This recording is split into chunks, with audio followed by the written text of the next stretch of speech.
finger. Band-Aid plastic bandage in color.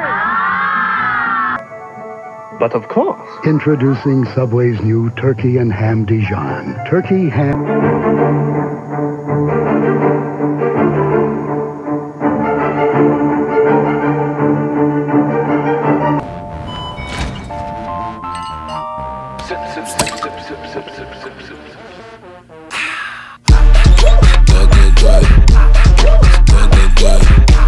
It was an experiment 21 years ago. We just tried to figure something out.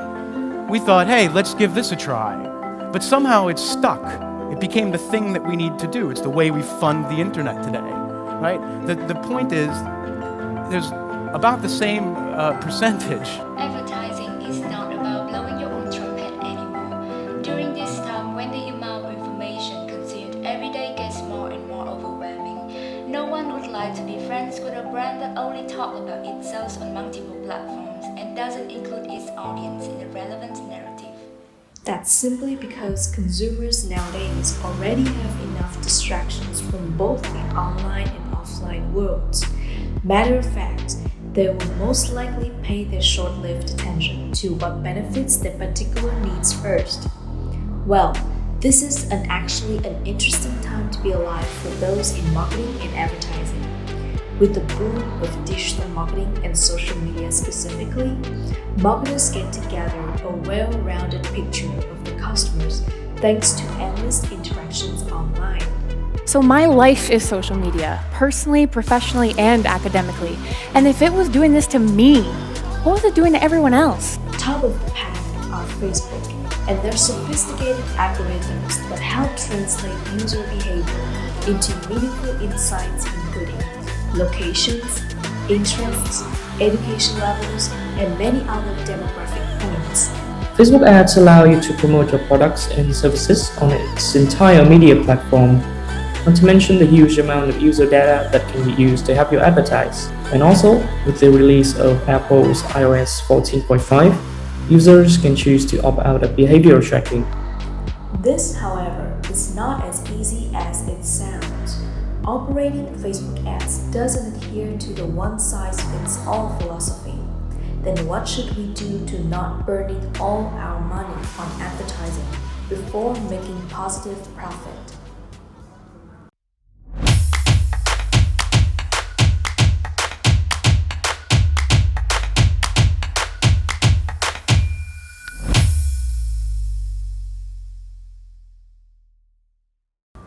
Not many marketing people out there really understand what they're doing with Facebook and Facebook ads.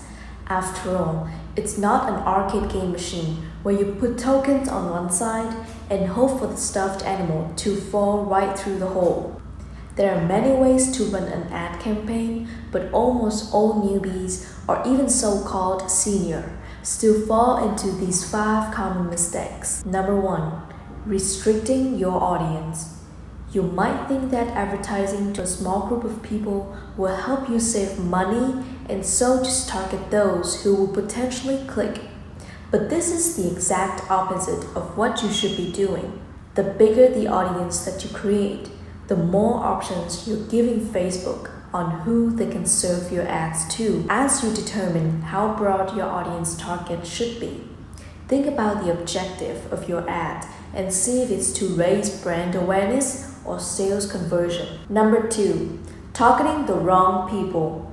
While brands should aim for a broader audience, it's best to target your ads to prospects who will be interested in your offerings. Building a persona might help you learn more about your consumer demographics, which can translate into the information that you use to target your Facebook ad audience. You can also leverage the data you gain directly from your Facebook page by identifying potential members and building the persona bottom up. With the release of Apple's iOS 14.5, users can choose to opt out of behavioral tracking.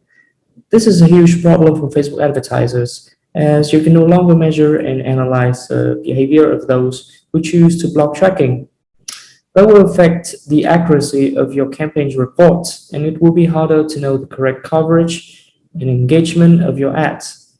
and you will eventually spend more on your budget by reaching the incorrect target audience. This will require you to do a lot of blind testing before expecting any returns. So no matter how much potential your ad copy has, every time you show your ad to someone who is not your potential customer, you are going to waste money, that is for sure. So rather than giving more of your time to the ad copy, to writing the content, give your time on seeing what is the perfect target for your ad, for your product. So this is number one where people usually make the mistakes. Number 3, creating uninviting content. When an ad is delivered to a user, they might not click if the content is invaluable or boring. This is why you should make sure your content speaks to the audience. Create an ad worth clicking on. Start by determining which type of content your audience will enjoy most. Let's say video or text, for example. Then you should also research which types of messaging will grab attention and get them to click on your ad. If you sell clothing, you don't want them to write blocks of text. Number 4, skipping the A/B test. Even when you're 100% confident in your ad content, there's always a small chance it could fall flat for some segments of your audience. This is why you want to experience to test ads alternatives. With Facebook A/B testing, you can submit multiple ad types with different formats, images, or text. From there, Facebook will send different variations of the ad to a small segment of your target audience and analyze which format gets the most engagement. Facebook also shows advertisers which ad performs the best. This can help brands further define an ad content strategy that's right for the audience. Number 5, running ads on autopilot. It means you need to come up with an idea to better monitor the ad strategy. You need to keep track of your KPIs from the day the ad launch until the day it ends to make sure that your investment is returning on ROI. This will help you to know when to pull or edit unsuccessful ads. While running Facebook ads is already a lot of work, the release of iOS 14 came as a borderline apocalypse to merchants and advertisers. Now, iPhone users can enjoy better privacy with a few features called App Tracking Transparency, which requires app to ask for permission to monitor one's activities across the app itself, as well as other apps and websites. App Tracking Transparency gives users the choice of whether they want to be tracked across apps and websites. App Tracking Transparency also applies to Facebook and Instagram apps. If a user opts out tracking, Facebook and Instagram can no longer link that user's data with third-party information nor personalize the ads. Before iOS 14.5, you were able to set up as many conversion events in the Facebook pixel as you want. Now, you have a maximum of 8 events per domain. That means you have to prioritize the conversion event that matters to your goal. Let's say you prioritize add to cart event, then an opt-out shopper comes to your site, views the product page and add an item to cart. Facebook will only capture the last event, not the other two. Therefore, the iOS 14 update has affected the Facebook ads objectives including traffic, app install, and conversion, as the purchasing cycle can't be fully reflected nor used for remarketing. Look-alike audiences could be less effective due to the decreased pool of users. There will be no time report, and you might expect the data delay up to 3 days. So, what do these changes mean for those in the e-commerce industry? With the release of Apple's iOS 14.5, users can choose to opt out of behavioral tracking. This is a huge problem for Facebook advertisers, as you can no longer measure and analyze the behavior of those who choose to block tracking. That will affect the accuracy of your campaign's reports, and it will be harder to know the correct coverage and engagement of your ads. And you will eventually spend more on your budget by reaching the incorrect target audience. This will require you to do a lot of blind testing before expecting any returns. Now that leads and sales mostly come from the irreplaceable ads traffic, what should a merchant do when the game is getting tougher and tougher?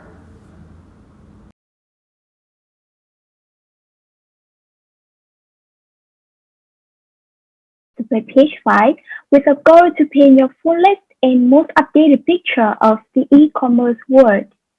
So in this first episode, we are very honored to have two special guests today. Romas, CEO of Sixads, and Harvey, founder and director of AllFetch. Thank you very much for joining us today. Can you introduce a little bit so we can get to know more about you? Hi, sure. My name is Romas, and first of all, thank you very much for having us here. I'm CEO and founder at Sixads, and at Sixads, we help small merchants on Shopify and Wix platforms to automate their paid marketing activities on Facebook, Instagram, and Google. And recently, we started also helping out them to build beautifully designed video ads. That's who we are. Nice to meet you, and you, Harvey. Hi, very happy to be here today. My name is Harvey. I am the founder and creative director of AllFetch. We are a Shopify app partners providing solutions that integrate Shopify with other platforms like Google Shopping, Xero, QuickBooks, other accounting platforms, and also some quality of life apps that improve the experience of your e-commerce website. Yes, so thank you very much. I hope that you guys in our lovely audience will have a wonderful time in our webinar. So we have just watched a video explaining on Facebook ads and upcoming obstacles for the marketers. And I'm sure that everyone will have a lot of questions for Romas and Harvey. So I think that you should put all the questions in the chat box and we will check it later. So Romas and Harvey will have clear the air for you. We will get started with the biggest turn in the advertising world, which is the release of iOS 14. Collected data does not reflect precisely as before. The audience target has been harder than ever. So the question is, what are the best audience targeting methods you recommend to our audience? Romas, can you share some of your thoughts about this? Yeah, sure. So, well, targeting methods, they depend very much on your marketing goals, first of all. And the secondary thing, which is, as we just got the context on iOS changes, is the amount of data you're able to capture, preferably on Facebook's pixel. Yet in the essence, there are three main targeting methods on Facebook. In addition to the geo-targeting and all that stuff, that's rather trivial, and most of your audience people probably know those already. Anyway, so when you're small and you're just starting your store, you have to start your targeting on so-called interest-based targeting method on Facebook, as long as your pixel does not capture enough of the events to be able to move on next methods, which are more favorable and perform better. So in here, it's very important first that you would think of who is your ideal customer. You have to build that customer persona and then use that audience narrowing in order to further pinpoint the exact audience you want to reach. So small tip here for newbies is always to include interest, which is called engaged shoppers, in addition to something that's relevant to your business, such as t-shirts, for example. So this means that Facebook will target only those users of Facebook's that were captured shopping before at some of the web stores out there.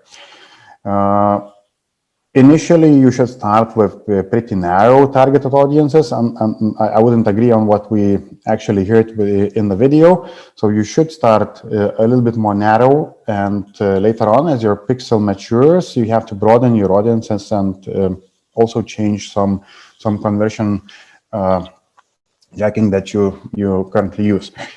The second method is lookalikes.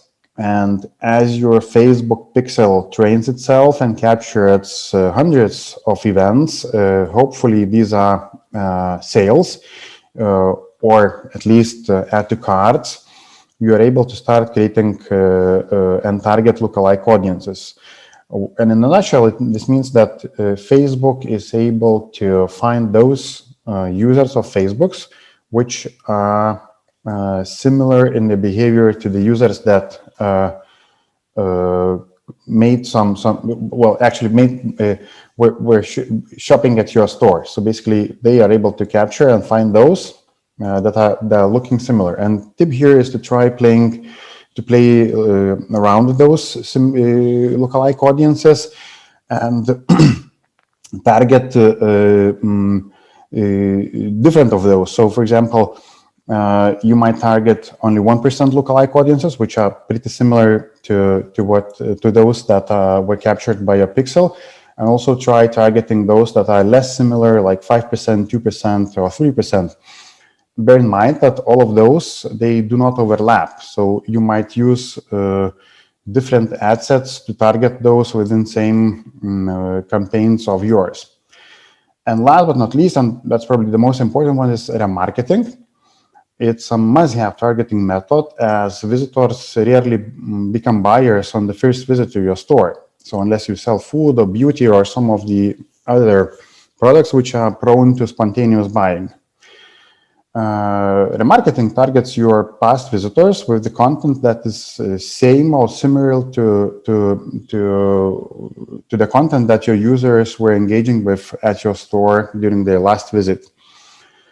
Note that your remarketing campaigns might not start if your Facebook's pixel did not capture at least 100 events. Well, sometimes they start earlier, but a good practice is to have at least 100 events captured. And our tip here is that for every cold reach campaign, create one remarketing campaign and allocate 60 to 70% of your budget to reach campaigns and 30 to 40 for remarketing. So basically, in a nutshell, remarketing, lookalikes, and interest-based targeting if you are just starting your business.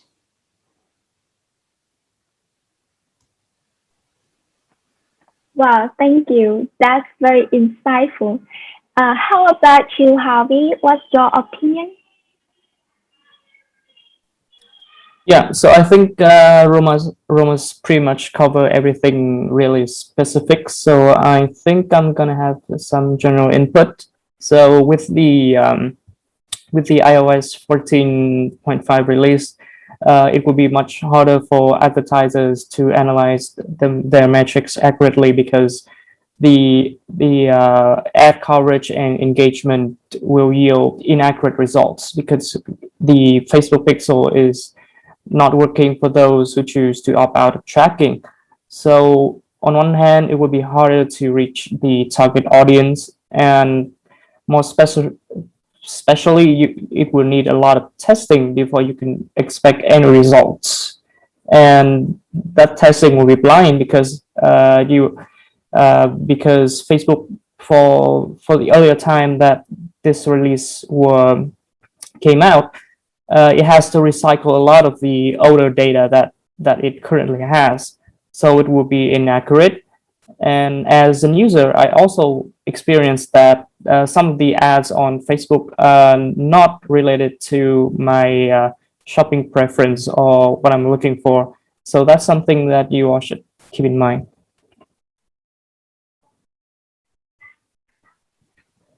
Yeah, that's it for me. Yeah, I totally agree. So before hesitating about the obstacle the ad has given to us, it's necessary that we try first. Just like Romas has shared, if you haven't defined a specific lookalike audience group, you can start out broad, then narrow down to a group of audience with a specific needs and preference that actually convert your customer. Only then can you form a picture of lookalike audience. All right, so next question. After you decide which group of audience you're going to target, how much of your investment is enough? Most of the startup nowadays, they following the lean startup and they really need to pay attention to the budget. So, in your opinion, what should the starting Facebook ad budget be? Well, in my opinion, the more the better. However, the budget depends on many factors, where one of them is your marketing objectives. If you're aiming for brand awareness, then the same rule applies. Yet you might start with pretty low budgets, and as your objective is to reach as many Facebook visitors as possible. However, if you're talking performance marketing and your objective is sales, then lots of testing should be done here, and budget should go north from hundreds per day. And the math here is very simple.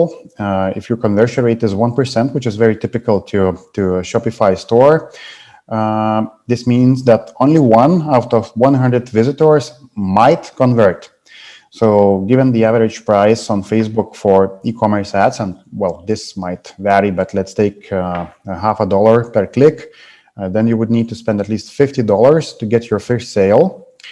And if this is profitable, or you're thinking of some funnels where you're able to cross-sell additional products later on, and this math is working for you, then you should not hesitate to invest more and scale your ads.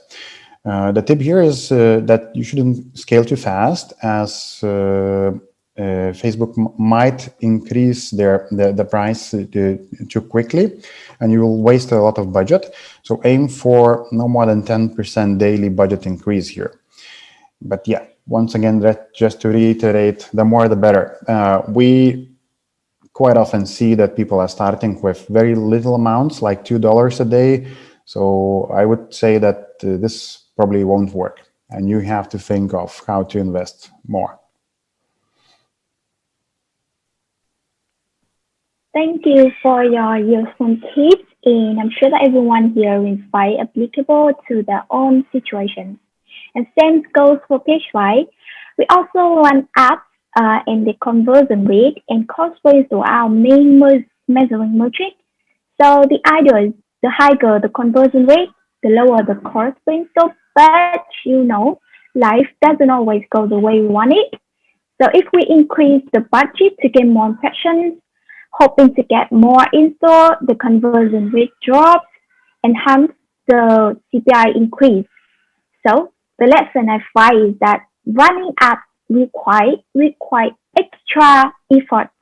To every change of the progress and adjust our budget distribution is so hard, or else it can go south quick. So I have a question for Harvey. To maximize our app's effort, we need compelling copy that resonates our audience needs.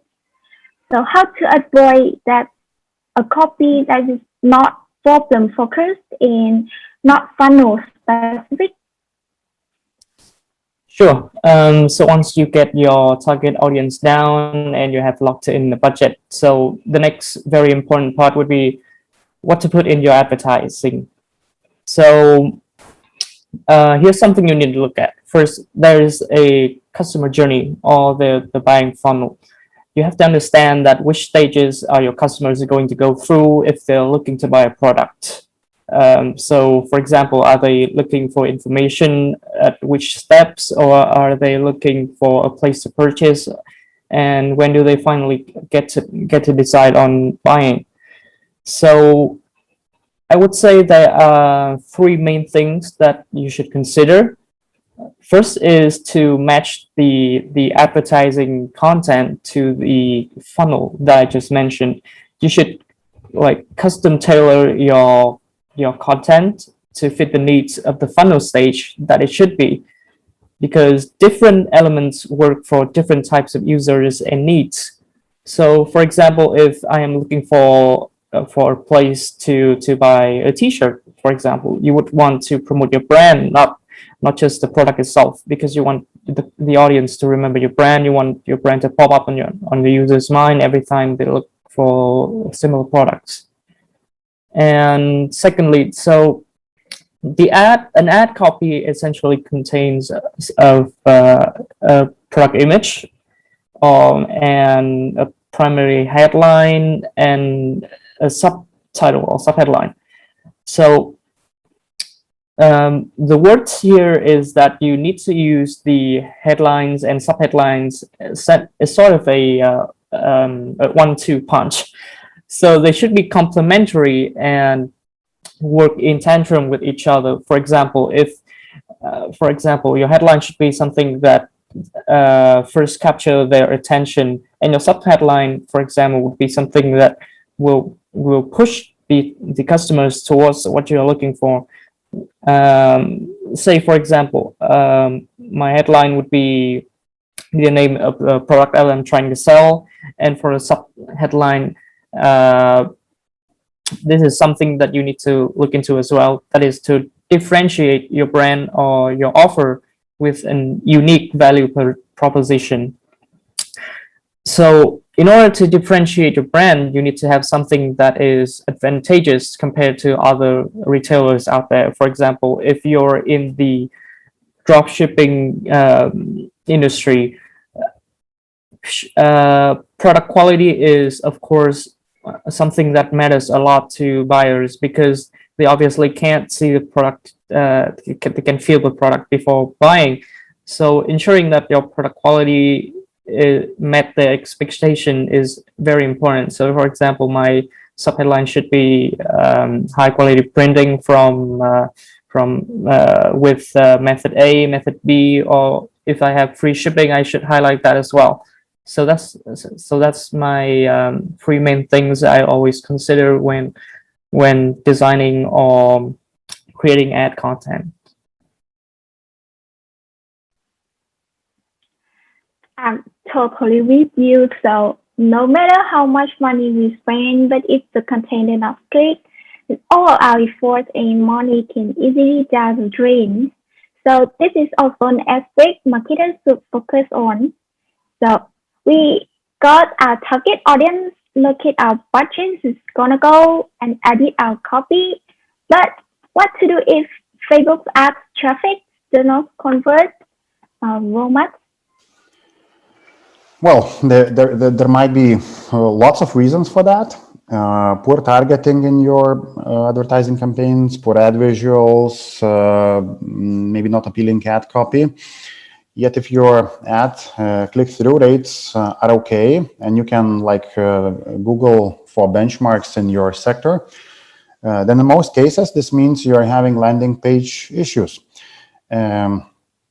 And actually, that's what we at Sixads recommend most of our new users to take a serious look at before they even start running their paid campaigns and wasting the budgets.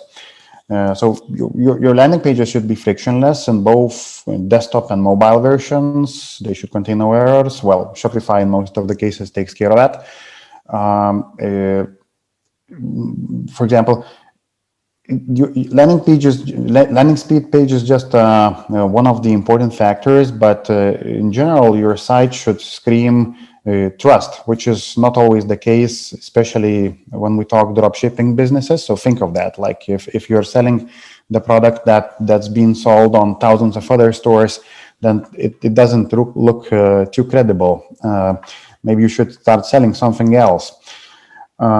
You should have clear shipping and return policies, and that's, by the way, very important also from Facebook's perspective. If Facebook's crawlers are unable to find these documents somewhere at your page, you might get punished. So it's very important to have those present, and also from the user's perspective. So all the small details on your landing pages, they should be top notch. We quite often even see pages with grammatical mistakes. So guys, take a serious look at that and go and fix those, as you might be wasting lots of money on your well-designed advertising campaigns. Yet if the user lands on a poor landing page, the money you've invested might be wasted. So that's my take on that. Wow, so interesting. And what about you, Harvey? What do you think a plausible cause for ineffective Facebook ad campaigns? I'm sorry, can you repeat that? I think I was breaking up a little bit. Yeah.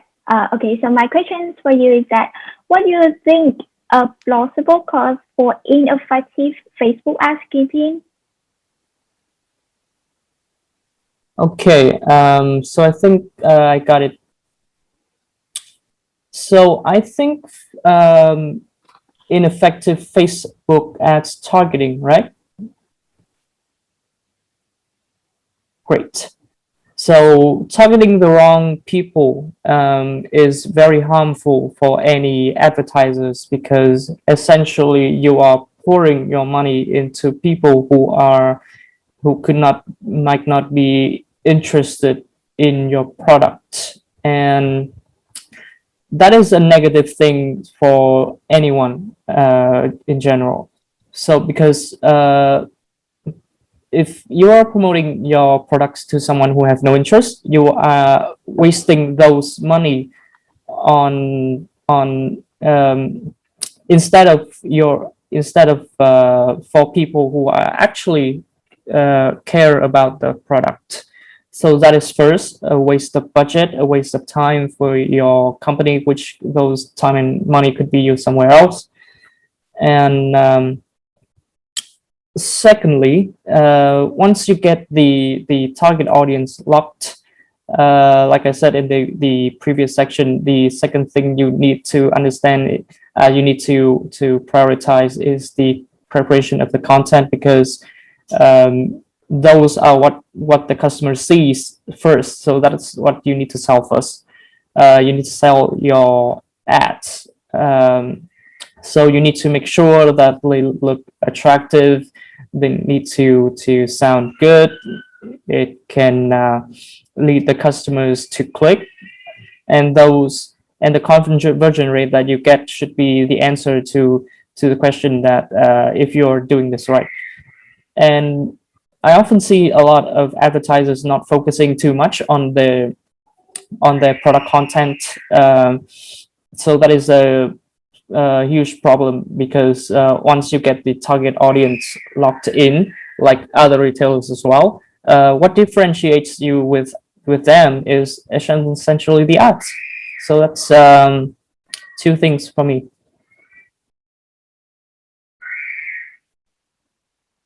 Yeah, thank you so much. Okay, so a lot of opinions and there are a lot of copies for that too. And I think that we can take your answer as checklist during the assessment stage and see what not have been done so properly. So the next question is, as we discussed earlier, the iOS 14 has made rather disruptive obstacle for us to measure the Facebook ads. So which metrics should merchants look into measuring the performance of Facebook ad campaigns? Can you tell us more? Well, if your objective is sales, then the main metric is cost per sale acquisition. So as well as return on your ad spend. So basically, are you profitable running your paid campaigns? As long as you spend less than you make, you should be scaling your ads. So that's simple math. It isn't that trivial, as I mentioned, that it could get pretty expensive. So you should be thinking in some sort of a funnels framework and think of how you'll be cross-selling or upselling your customers later on with additional products to make your financials look better. However, if you have low budgets, it's pretty hard to track those, especially for starting businesses. It's pretty hard to track these things such as return on ad spend, as well. Initially, you basically don't have sales, so there's not much to track. And in this case, you have to revert to some simpler metrics such as click-through rates and frequency, the number of times a Facebook user has been served your ad. I won't be getting into what click-through rate means. It's probably a very trivial thing. Well, frequency means the number of times a Facebook user has seen was served your ad, and you should be aiming for less than 6. As well. Basically, if somebody has seen your ad for 5 times and didn't click it, this probably means that it's not relevant and you shouldn't be going up. And Facebook is notorious for spending your budget. So unless you cap it, you'll eventually spend that money. Other metrics to observe are related to the quality of the traffic, and these are very important, and they kind of correlate to your landing page quality as well. So these things usually are being monitored on Google Analytics, so I'm sure that most of you have it already in place, and it's trivial to install it. It's free. Some of the examples of quality metrics are like bounce rate, time on site, number of pages per visit. Well, if the bounce rate is pretty high, this means that, well, it might be indicating that you're having landing page issues. Same applies to time on site. And number of pages per visit, probably if it's rather low, it probably depicts that your store isn't too credible and people are not really willing to stay on it for longer. However, in order to properly track those, do not forget to use UTM tags on your Facebook campaigns, and bear in mind that if you're not really an expert, and you shouldn't be an expert to put UTM tags, however, Facebook allows you to add those automatically. So top metrics such as return on ad spend, that's the key one. And if you're not yet having sales or they're very low, look at CTR and frequency numbers, and also always keep on checking for quality of the traffic coming through your paid marketing campaigns.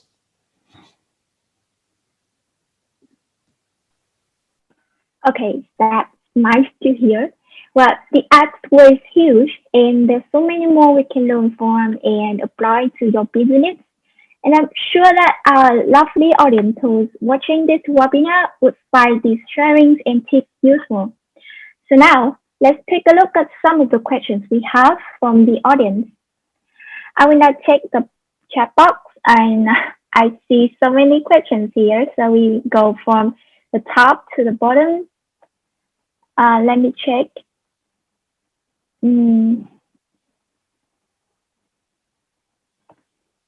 Just a minute.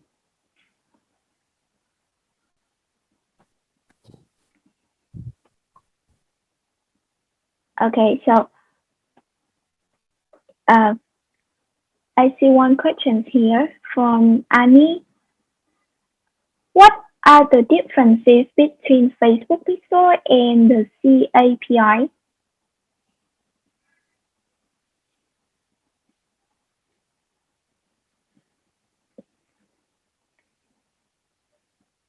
Did you hear me?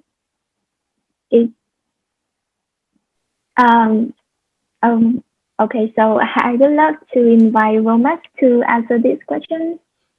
Well, like to get into like very deep details, I would probably ask a person who asked this question to provide an email, and I would get back with the detailed answer from my team. So with all the specifics, and maybe we could also elaborate a little bit deeper on the question. Yeah. Okay, so we have one more question about CAPI. If I don't implement CAPI, what are the metrics I can track? Can you answer this question also, Romas? I'm not sure which metrics are being meant here. So the ones that I just spoke, those are most of them could be still tracked. Like if we're talking like quality metrics of the traffic, so you can track them regardless of whether you're using one or the other of the methods. But yeah, I'm not sure about the what's behind the question. Okay. Well, we move on to the next question. Okay. I target multiple countries. However, it seems there are more traffic only from one country. So why this case? Yeah. Well, Facebook's idea is to generate as much of the traffic as possible. So you have to be very careful of that. And we always suggest separating your ad sets into and target separate them based on your geo-targeting as well. As if Facebook finds an audience which is good at clicking your ads in certain countries, they will scale it there, and your budget might be wasted at somewhere at the country which basically isn't relevant to your business. So you have to play around with that and check what's converting. But typically, if you put USA and I don't know, not offend, but some less rich country, it might very much be that competition is less at that another country, and there will be more traffic coming from there. Okay, thank you so much. Let me move on. Okay, I'm considering running digital ads, and I've heard a lot about Facebook ads and Google ads, but I'm still unclear on the differences between two platforms and which is better for my business. I think that this question is maybe Harvey mastered this issue, so can you tell the audience about this? Sure. So I think Facebook ads is more popular among advertisers, but especially with the release of iOS 14.5, we are seeing some of our customers moving towards other ads platform, and Google Shopping ads is one of those. So Google Shopping ads is an advertising service by Google.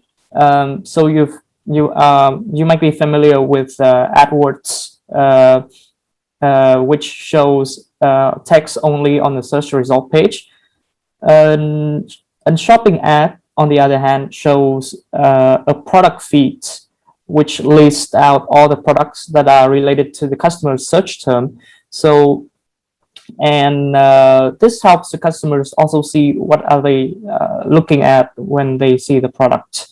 And also its position is very I would say prioritized on the search engine. So for example, if you go search for a product on Google search, you will see that there is a product feed on top of the text results, and there would also be a shopping tab where there would be all of the products that are listed there. And this is the new ad format by Google. And for your information, Google Shopping also combines this ad methods with traditional text for more coverage and efficiency. So this new platform is very attractive to advertisers as well, because right now there are not a lot of competition, especially compared to Facebook ads or Google search text ads. So a lot of our customers has been moving towards that platform, and we are seeing them getting a lot of effective results as well. So that's some key ideas about Google Shopping. And as for which is better for your business, Facebook ads or Google ads, I would say that this would depends on your product category and your audience. For example, if your customers are those people who only use social media to look for ideas, not for products, and they reserve that task for Google search, then it would be better for you to use both platforms in tandem with each other, because that way you can cover the behavior of those customers much better. For example, you can use Facebook ads for branding purposes, and you can use Google Shopping ads for commercial purposes. That way you have more coverage and you have control over your customer's journey. But the downsides of running multiple ads platform is that you have to manage a product feed, which essentially has to be synchronized across those ad platforms. And especially if you have stocks, that would be something you have to manage as well. And so we actually have a solution called Google Shopping Feed, which by AllFetch, that essentially synchronize your product from your Shopify store to the Google Shopping Feed. We're expanding that to cover other platforms like Facebook as well. So that is something you can look into if you're looking to use Google Shopping with your Shopify. I might also add a little bit to what Harvey just extensively explained. So one more thing to note about Google Shopping, that it's not really present in all of the countries in the world. I'm coming from a small country in north of Europe, but we don't have that service available here. That's one thing. So think of which countries are you targeting with your ads. The other thing is, the good idea, and I kind of support it very much, is that you have to use, or you might consider using both services. And for example, Facebook is very good at running your retargeting campaign. So basically, you might be looking for cold reach using Google Shopping and use Facebook's retargeting mechanism to capture those who visited your store already. One more thing is, in my opinion, Google Shopping is very good for products that are Googleable, like more expensive items, electronics, all that kind of stuff, where you are really looking for more information and kind of exploring different options on the Google. So that's a good one. And Facebook is more for like spontaneous type of fun stuff, cheaper items which could be bought in a single go. So something that costs up to maybe $20, something of that kind. So I would probably consider Facebook as a priority if we're talking about such kind of items. If it's something more expensive, then definitely you should also consider Google. But the service that Harvey mentioned, that's the one that you have to go. Google Shopping, as probably like pure AdWords, will be extremely expensive. Yeah. Thank you for your detailed question, for your detailed answer. So, yeah, let's check out another question from our audience. As a small business with a limited marketing budget, deciding what to use my ad spending dollars is quite challenging. How can I try out Google Shopping without putting any cash upfront? I would say that if you want to try out an ad platform that without shelling any cash upfront, it's pretty hard because like any advertising platforms, it will the technology behind the ads itself is powered by machine learning, and that is and it will require a learning curve. So essentially, the more data the AI is fed, the more accurate it will be. So if you want your campaigns to be effective in the long run, you will have to invest in a audience pool, and you help the machine learning to get those information. And the key here is to kind of not giving up too early, because you're not giving the machine learning a chance to build up its information, its data. So I would say that it can be quite hard if you're thinking about trying Google Shopping without putting any cash up front. Not sure if Romas has any other input. Well, I definitely agree with that. However, like very often Google offers sign-up bonuses. So when you open up the Google AdWords account, quite often you get an email offering you $50 perhaps on your first advertising campaign, so you might use that, but definitely that's not something you should be aiming for. That's just an addition to what you actually have to spend. And as Harvey just explained, you have to build that audience pool, so you would be able to draw any conclusions on your product and on your maybe on pricing strategy and all that kind of stuff. So it's not something that you might do with zero investment, for sure. Well, there are other alternatives like SEO and all that kind of stuff, but we're talking paid marketing. So paid marketing, by definition, is paid. Yeah. Of course, there's an option for free traffic through SEO, but that's a different story. Yeah, that's a long story. So yeah, you can't avoid spending money here. Thank you very much. Okay, so there's a question from Hannah, and I saw it here. I run a POD business, and the competition for comment awards are extremely expensive. Some of my personalized mark and custom mark. Sorry, maybe it's not kind of a question. Okay, and we have another question from Ming.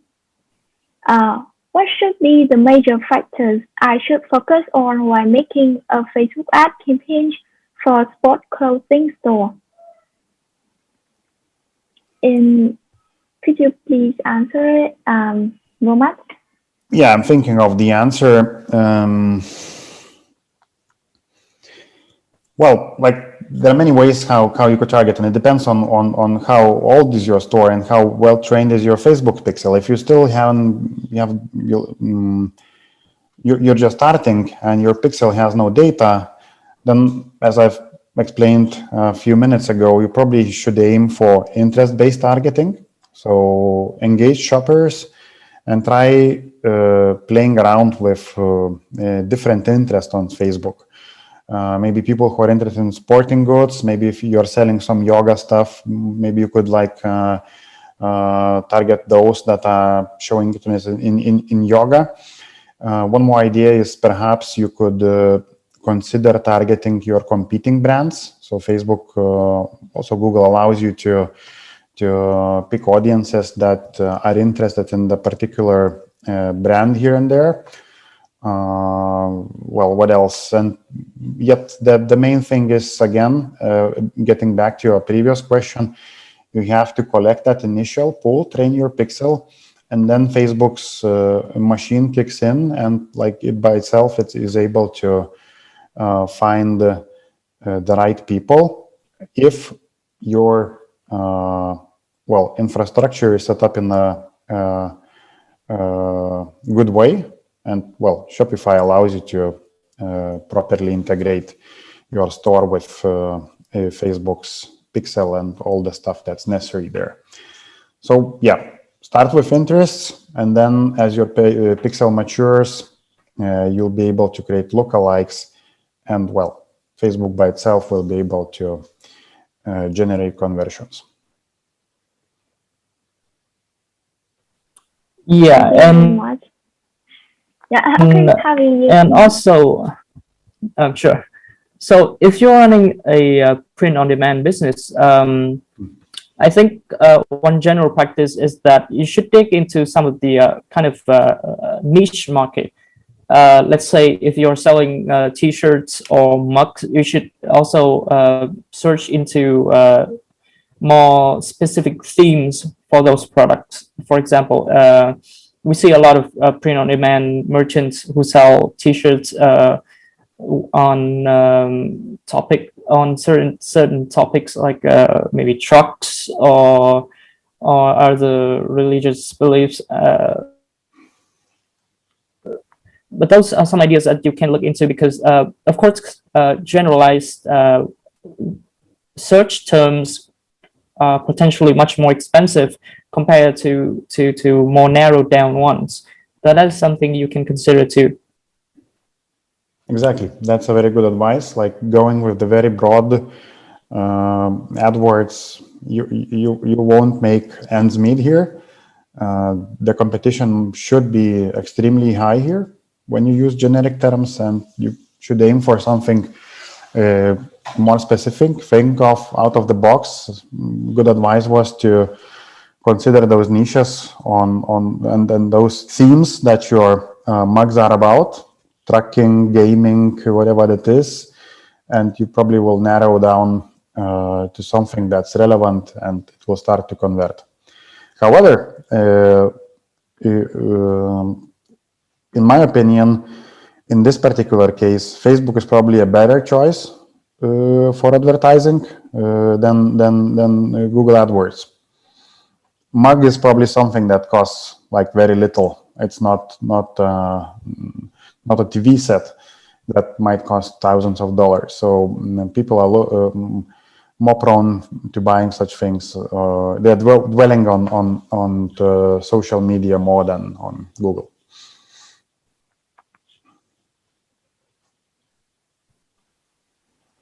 Thank you both for your detailed answers.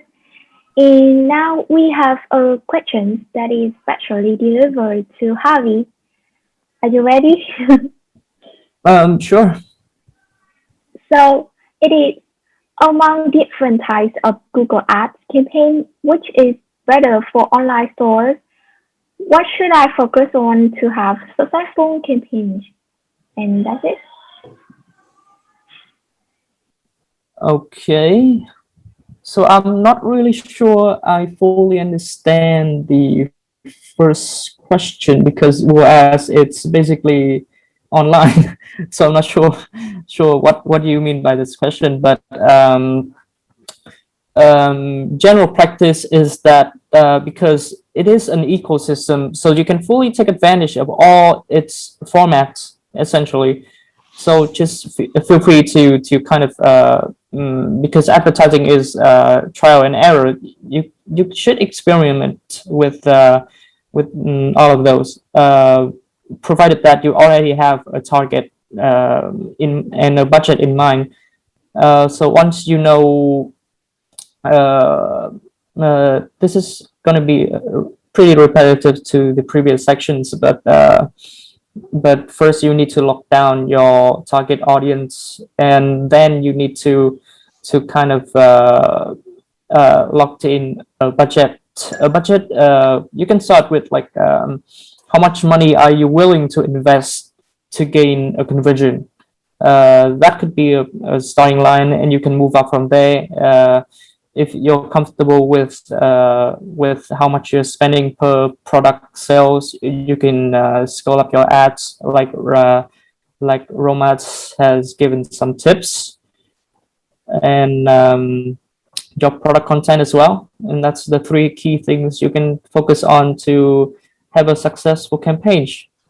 I think this is a very broad question. So if you want to discuss this in more details, we are happy to come back to you through emails, or you can just so I'm sure our contact details are on the landing page.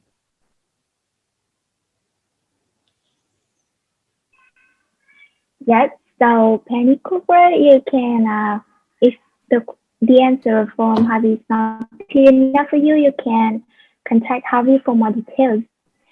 So we have one more question from Lackmore Trididas. I'm sorry if I do not pronounce it clearly. So it is, why does difference in pricing, especially on Google Ads? How somehow you pay way more than ads, and some points you very less, and yet free impressions or clicks. Yeah, so Romas, can you share some thoughts about it? The price that you pay it's perfect market. It's defined by competition.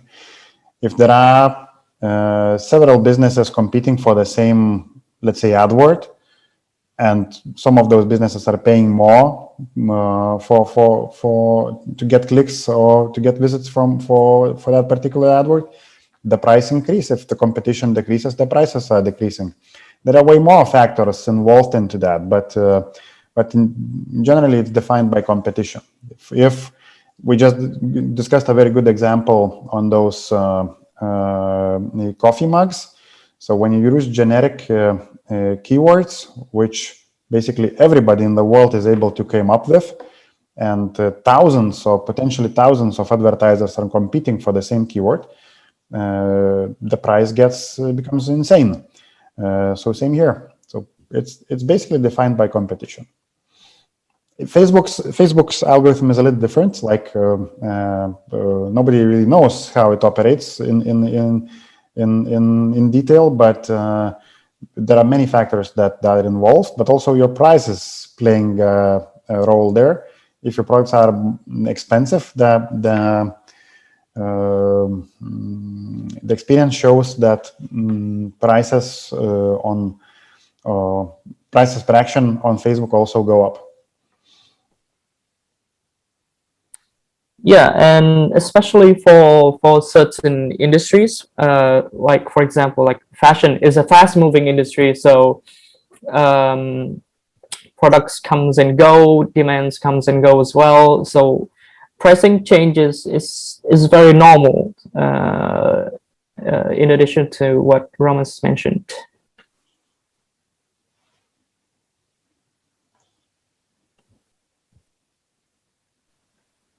Okay, so thank you very much. So I can see that there are so many more questions we haven't answered yet, but due to our time limit, we can only pick some of the most asked questions from you guys. And this is also the end of the webinar today, and I'm glad that you stayed until the very last minute of our event.